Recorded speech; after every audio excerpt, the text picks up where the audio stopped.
अध्याय 24 तलाक और पुनर्विवाह।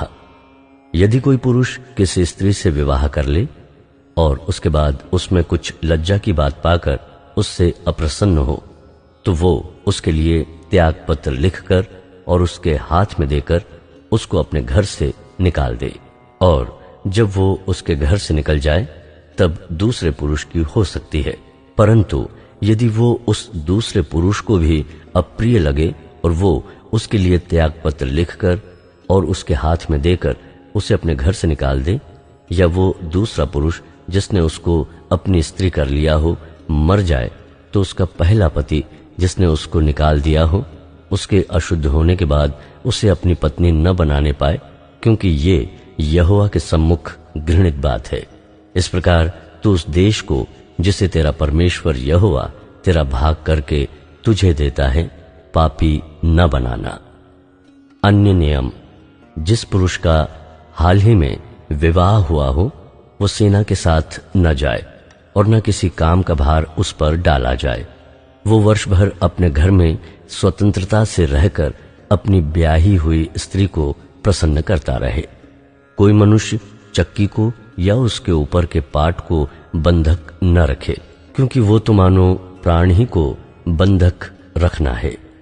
यदि कोई अपने किसी इजरायली भाई को दास बनाने या बेच डालने के विचार से चुराता हुआ पकड़ा जाए, तो ऐसा चोर मार डाला जाए।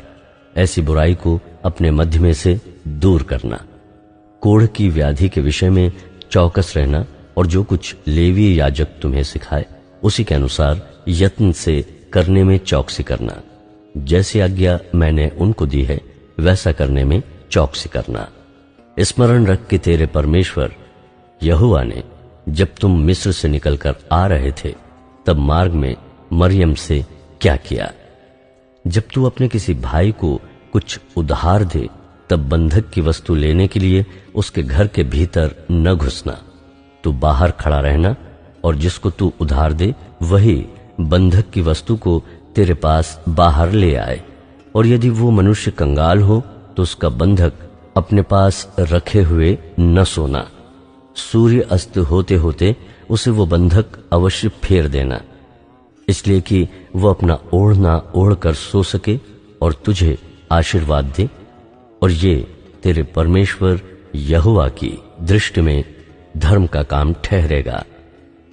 कोई मजदूर जो दीन और कंगाल हो, चाहे वो तेरे भाइयों में से हो, चाहे तेरे देश के फाटकों के भीतर रहने वाले परदेशियों में से हो, उस पर अंधेर ना करना, ये जानकर कि वो दीन है और उसका मन मजदूरी में लगा रहता है। मजदूरी करने ही के दिन सूर्यास्त से पहले तो उसको मजदूरी देना।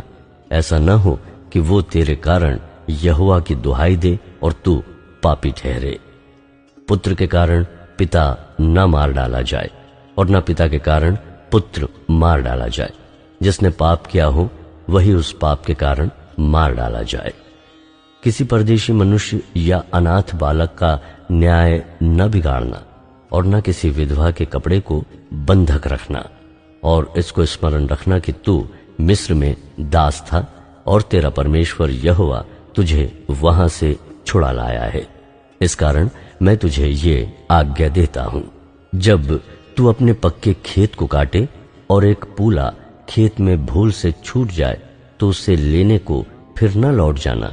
वो परदेशी अनाथ और विधवा के लिए पड़ा रहे, इसलिए कि परमेश्वर यहोवा तेरे सब कामों में तुझको आशीष दे। जब तू अपने जलपाई के वृक्ष को झाड़े तब डालियों को दूसरी बार न झाड़ना। वो परदेशी अनाथ और विधवा के लिए रह जाए। जब तू अपनी दाख की बारी के फल तोड़े तो उसका दाना दाना न तोड़ लेना। वो परदेशी अनाथ और विधवा के लिए रह जाए। और इसको स्मरण रखना कि तू मिस्र देश में दास था। इस कारण मैं तुझे यह आज्ञा देता हूं।